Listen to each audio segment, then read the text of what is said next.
Greetings and welcome to Hexed and Countered. I'm Joe. In this video, we will be doing a first look at the game Army of the Potomac campaigns of 1862 and 1864.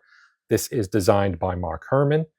It is the second volume in his Civil War Heritage series, and it is published by GMT Games. It includes, looks like 6 different battles. There's also 5 battles and a campaign, which is a new thing for the system. And we'll learn more about that once we get inside. So if we take a quick look at the back here, you can see right away at the top it says, are you a McClellan or are you a Grant? Are you a Johnston or are you a Lee? Strategically conservative or daring, play Army of the Potomac and find out. Now here you can see kind of the neat thing with this particular entry in the series, as I mentioned, the campaign, which includes the maps, and you can see it laid out here. It's quite a big footprint when you lay them all out like that, because this does come with 4 22 by 34 inch maps. Those would be A, B, C, and D, as marked in here. A and B, C, and D, as you can see there. Then you have 3 11 by 34 inch maps, E and F, which are here and here, and one small 11 by 17 inch map sheet, which is G, and that's right there. Plus a couple counter sheets, a Civil War Heritage Series core rulebook, a playbook, one 8.5 by 14 inch cardstock Union 1864 off-map display, 2 8.5 by 11 inch cardstock time record tracks for 1862 and 1864, 2 player aid cards, 2 10-sided dice, 1 blue and 1 gray, and 1 special die with soldier and explosion icons. Now, you can see here the complexity level is 3 for the individual scenarios and 5 for the operational campaign, where you'll have more things to kind of keep track of. Solitaire suitability is marked as a 7.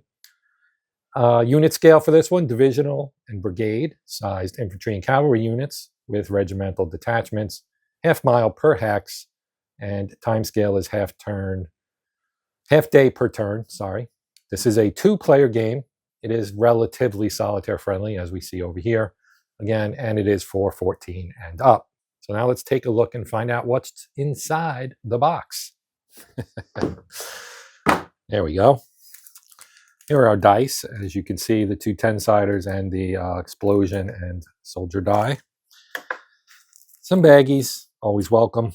Then we have our rules of play for the Heritage Series. This is not an overly complex game. The rule book runs a full 24 pages, but that includes the index and some other stuff, as you can see. Then you've got the playbook. This is much more beefy, right? This is the series. The core gameplay for this, if you're not familiar with it, is very straightforward. It's also very clever. I mean, it's obviously designed by Mark Herman, and he did a fantastic job, as he typically does, of closing the loops and writing it up in a way that makes a lot of sense. And yeah, it's hard to take advantage. There aren't gaps in the rules, which is nice. So we'll take a look here. I won't go through the rule book itself, only because this is the second in the series, but it's also kind of an evolution of the same series that was in the Gettysburg and Waterloo games that Mark Herman did with Roger McGowan for the C3I magazine. All right, so as you can see, we've got 1862, Fair Oak, 7 Pines, and the 7 Days. So that would be McClellan and Lee. Then in 1864, you've got Spotsylvania, North Anna, Cold Harbor, and the Overland Campaign. That would, of course, feature Grant. Let me zoom a little bit. All right, let's see what we got here. All right, so changes to the series rules is on page 5. So this is kind of just your introduction, right, on pages 2, 3, and 4, I guess. Just kind of gives you, here's your layout for the map schematic. When placing maps, a higher lettered map always overlaps a lower lettered map. So B would be overlapping of A, because B is higher lettered, right? A being the first letter. Okay, so it tells you what maps are used for Spotsylvania Courthouse. You get map A. North Anna is B and E. Cold Harbor, C, F, and G. Fair Oaks, C, F, and G. 7 Days, C, D, F, and G. The Overland Campaign is all of them, plus an extension of map C. And the Earlier Start is also uses all the maps plus the extension, and the Wilderness Spotsylvania map from Rebel Fury, which was the first volume of the series. That one might be an interesting one to look at. I do have Rebel Fury, of course. Then you've got other things in here. Counter codes, right? Because you need to know what counters go with which scenario. So they have codes on here, 18 for Spotsylvania and North Anna, CH, Cold Harbor, etc., etc., etc., etc. General scenario setup, reinforcements, defensive works, new terrain types. We've got swamp and Richmond's on map forts, optional flank attacks. And then here's the start of the series rules. Since this is volume 2, there is a series rule book included with the game. There are 4 changes to the series rules for players familiar with Rebel Fury, and you can save time rereading the whole series rulebook by reading this section instead. So if you have, like I have, played Rebel Fury, you can read this part and maybe get up to speed on the changes. As I said, we won't go into that too much here in this video. I do plan on, of course, doing some gameplay, and at that time we can talk about how the game works and what changes were made between Rebel Fury and this game. Right, so here are our scenarios. As you would expect, it's pretty straightforward, right? You've got your maps that you will be using, how long it is. It's 2 turns, May 31st of 1862, AM and PM. Ammunition points, the Union has 4, the Confederacy has 0. The series code for this is FO. That makes sense, Fair Oaks, right? Special rules, victory conditions, and then you've got solitaire rules for, obviously, if you want to play it solitaire. So here's the setup. It tells you the units, the name, the quality, and all that stuff, and where they go. What hex are they in? And of course, the letter indicates which map. It looks like the Union starts up pretty much all on C. The Confederates are on C and F. Then it shows you kind of the layout here of the battle, so you can see where the setups are and where the lines for each map is as well. So you can see C and G and F. Then we've got the 7 days battle here as well. Get a little zoom there to not zoom, focus. Same kind of thing. This one's a little bit more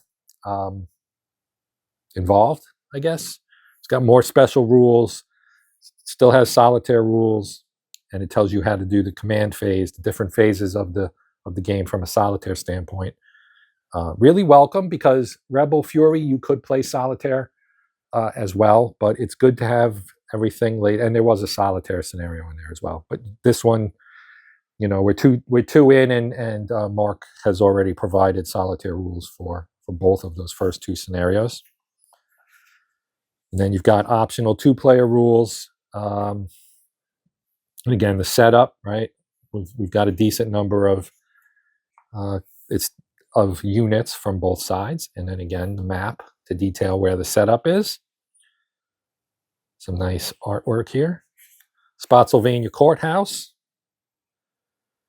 This one's in 1864, of course. And you've got special rules, victory conditions. Here's a setup diagram for the Battle of Spotsylvania Courthouse. This only uses map A. There are some entrenchments noted here. The two sides. Again, some nice art. Then Battle of... So that one, obviously not solitaire friendly. Did not have solitaire rules. This one does. Battle of North Anna. And they're fording the Mattapony there.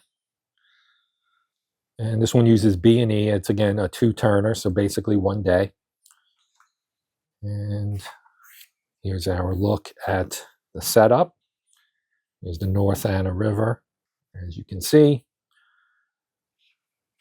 And we get Cold Harbor, of course, a famous battle. This one is 15 turns, so this is a longer one. And uses 3 maps, C, F, and G.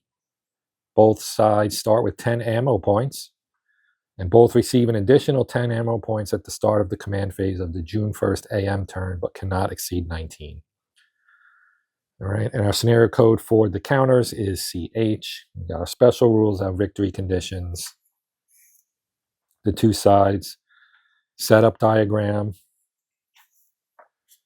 and then the campaign scenario. So here's how the campaign works.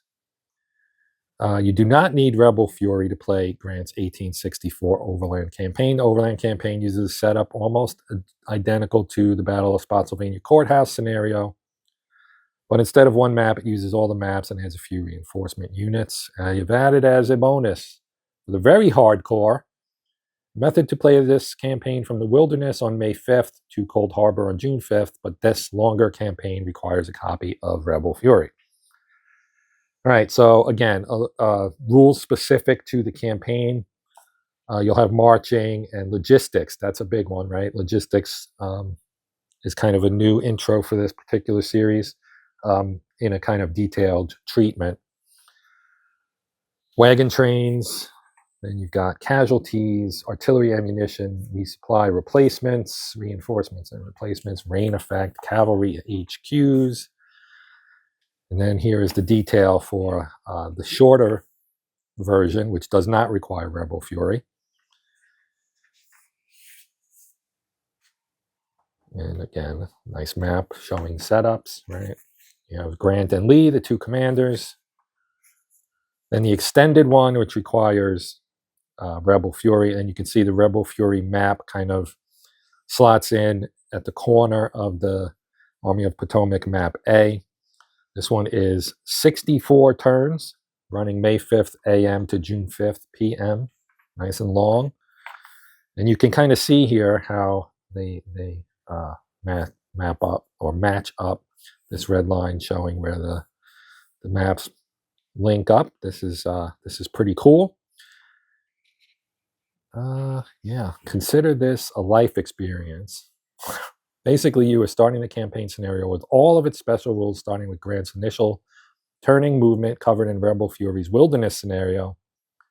There's no way that I can anticipate every situation that will occur when you transfer from the RF Wilderness map to the AOP map A. My basic guidance is to look at the maps as a chair behind me that I hit with my leg and scraped on the floor. No way I can anticipate every situation that will occur. Right. My basic guidance is to look at the maps as a conveyor belt. Start with AOP map A on top of the Rebel Fury Wilderness map. When all units have left the RF map, remove it and add AOP map B to your table, and likely at some point map E, rinse and repeat. Right. Okay. That's actually a very great bit of guidance here. I know I personally, the length of the campaign map, I do not have a table that could accommodate that. So being able to kind of move map to map is probably a good way to handle that. I also probably don't have time at the moment to play 64 turns. Then we get the designer notes from Mark Herman. As he was writing this, he found out that Rebel Fury won the Best American Civil War Game for 2024 and the James F. Dunnigan Award for this design. Nice.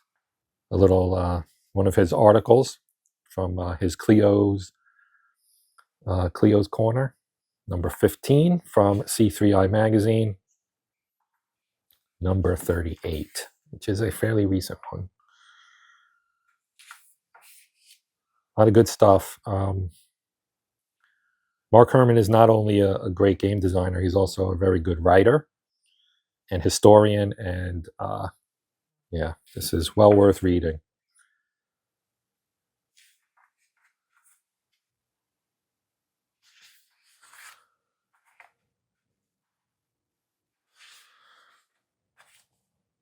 All right, so that is a look at the playbook. I didn't want to go over into a great amount of detail. So now let's look at some of the components here. Here is the Union off-map display. Now, Rebel Fury had something similar to this, where basically you see your entry points along here. These are marked on the various maps, and you can see which maps. This is all A. You have a G, H, I. Well, actually, no. Oh, yeah, the maps are at the map hexes are at the bottom. So I was right. These are all A up to G, and then you've got B all the way over to there, right? So AOP map A, AOP game map B. And these are off map, just north, I think. Well, north is that way. So generally north of the maps where you can, have units basically not on map, but off map so that they can move. If you wanted to take somebody from, say, here, they could go to Fredericksburg and then make their way over and maybe re-enter through Bowling Green or something. Okay, so that's what that is for. And let's pull our player. Well, I got a counter sheet as well, but let's just start with the player aids here. So this is obviously your 1862 track for Fair Oaks, Seven Pines, and the 7 Days Battle. On the back, you have the expanded Civil War Heritage sequence of play.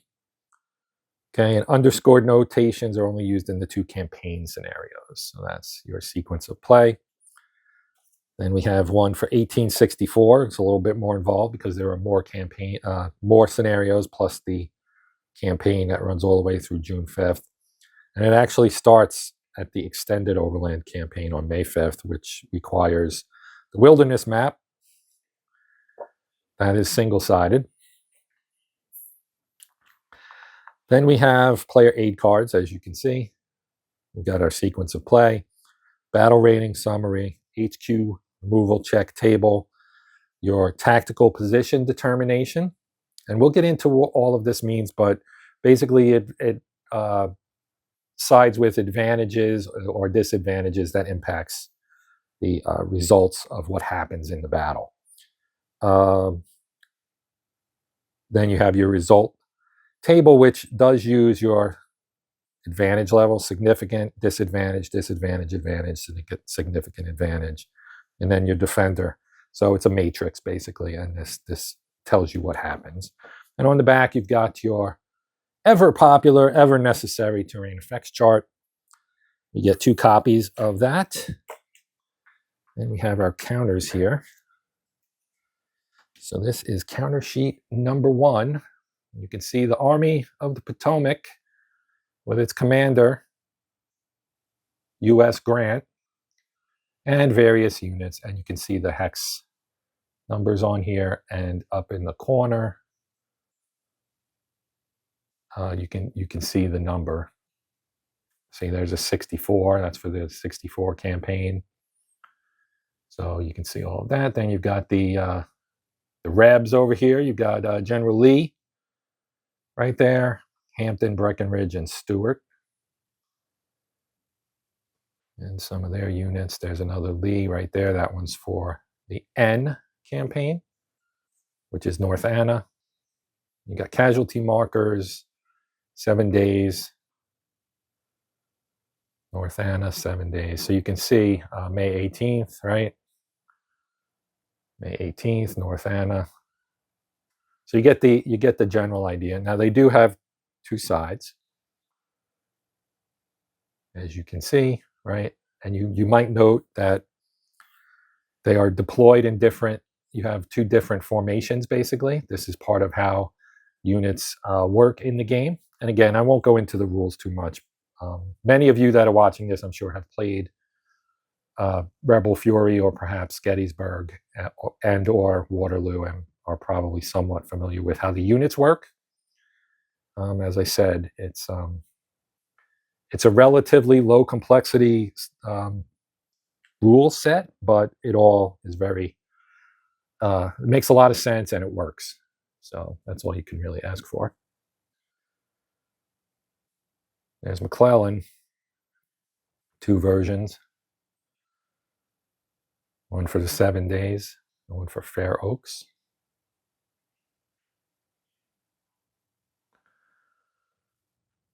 Oh, look, it's Jeff Davis.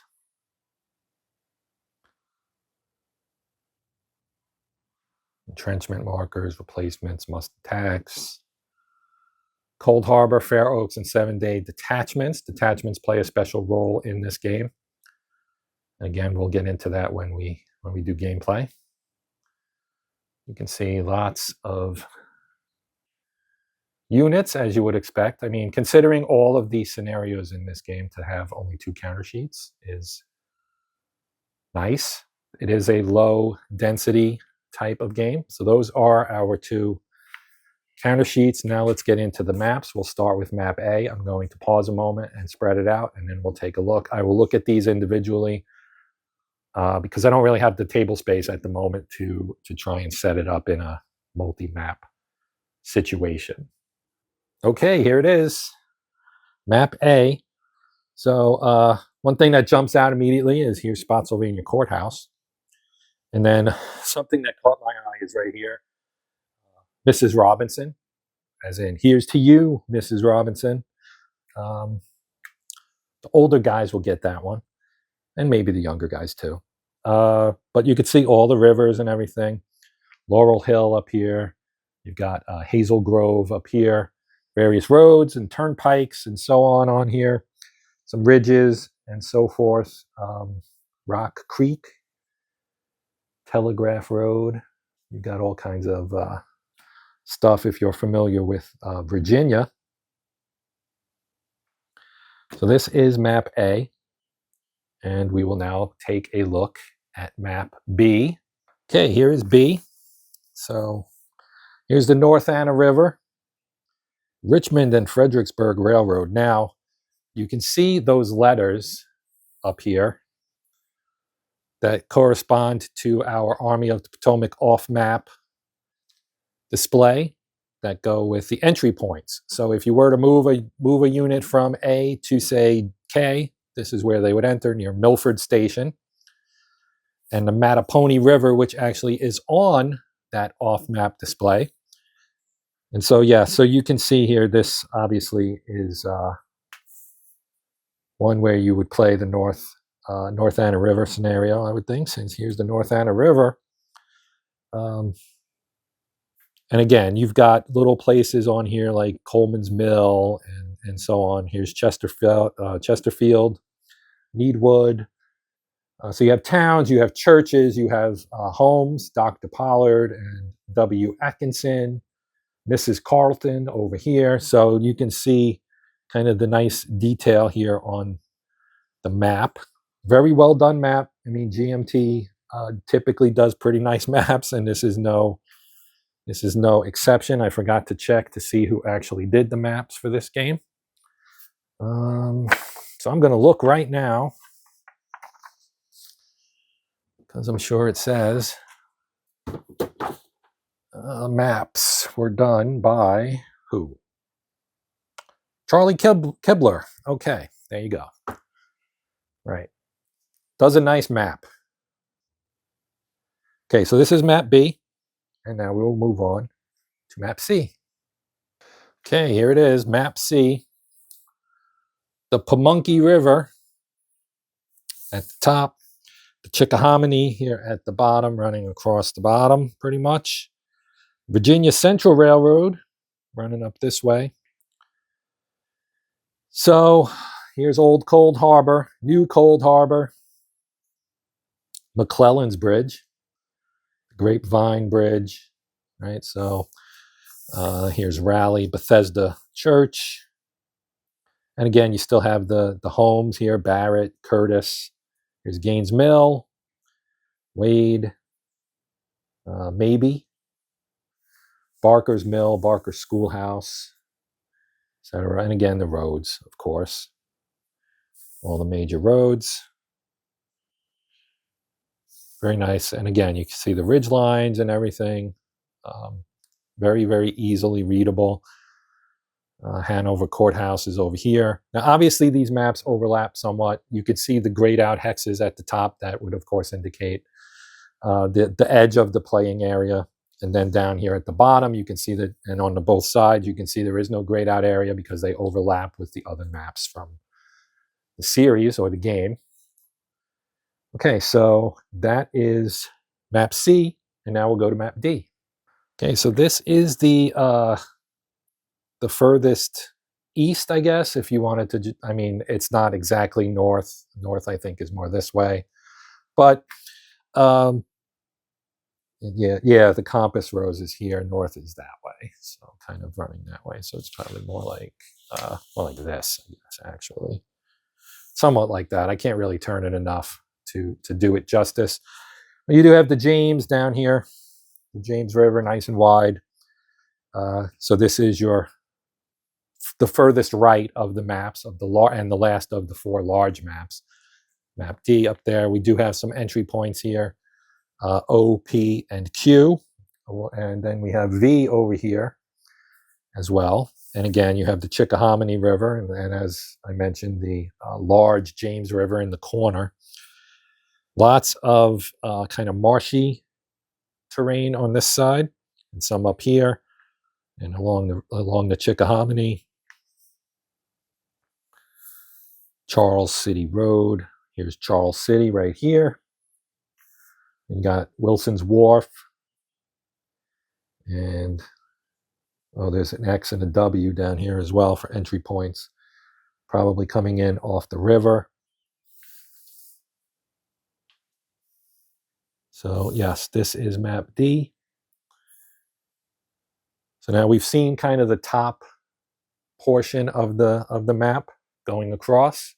Now we'll go to the smaller maps, which are just as wide but shorter, which basically make up the bottom part of the game maps, starting with map E. All right, change of plans. Here's the extension for map C. So this just sits kind of at the top there for the campaign. And so yes, map C extension, you can see it just pushes it north a little bit, or I guess northeast somewhat, with the Pamunkey River at the bottom there.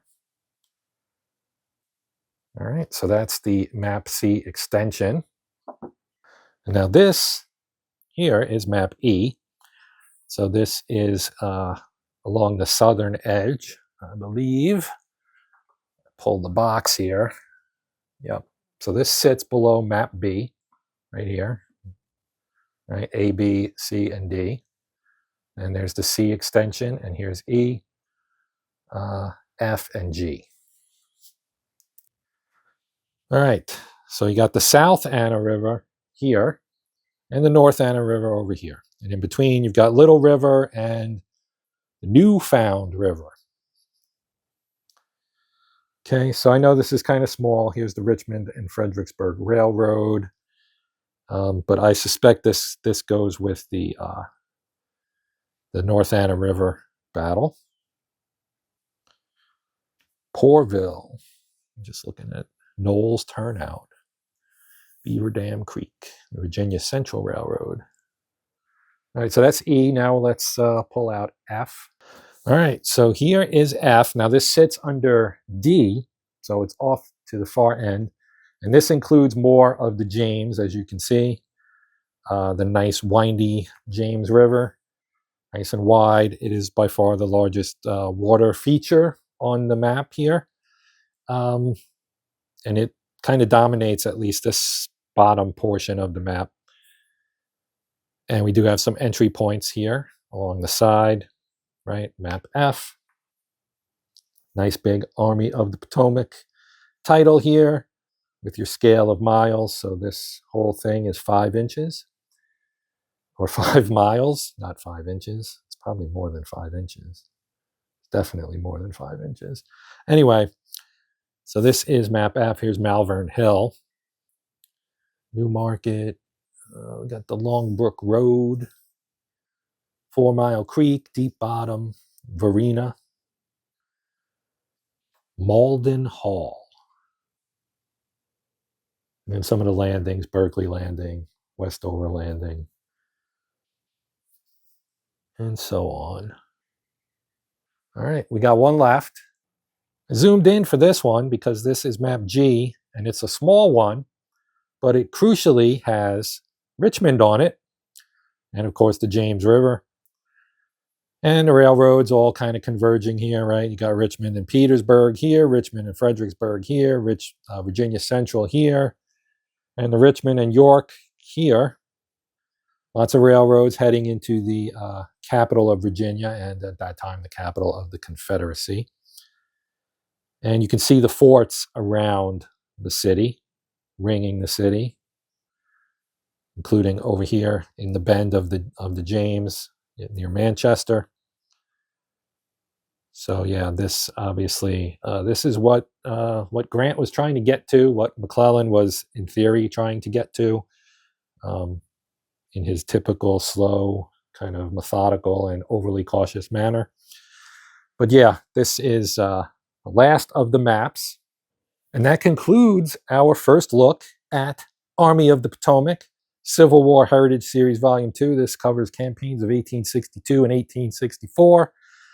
It is designed by Mark Herman, includes 5 battles and 2 versions of the 1864 Overland Campaign. It is, of course, from GMT Games, and I am looking forward to playing it. As I said, I may have to make July a Civil War month. That is still TBD at the moment, but yeah. I have, three games I received recently that are all Civil War, and a couple more that I received not too long before that that is also Civil War. So I need a lot of Civil War, I guess. You know, I don't know what order or even when I'll do these, but I do plan on doing them. So thank you for watching.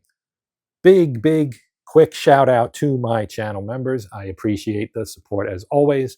Thank you very much. If you're interested in learning more about that, you can click on the join button, which will not sign you up, but will give you information on what's involved in it if you are interested in finding any of that stuff out. To everyone who's watched, again, I thank you for watching. If you have any questions or comments, please put them in the comment section. I do my best to respond to every comment, and to do so in a timely manner within a day or so, depending on what I'm doing. But also, not only that, to consider liking, sharing, hyping perhaps, or maybe even subscribing to the channel if you're not already a subscriber. If you are a subscriber, thank you. I appreciate it. But yeah, that is going to do it for this one. So until next time, I am Joe. This is the Hexed And Countered channel. And as always, happy gaming.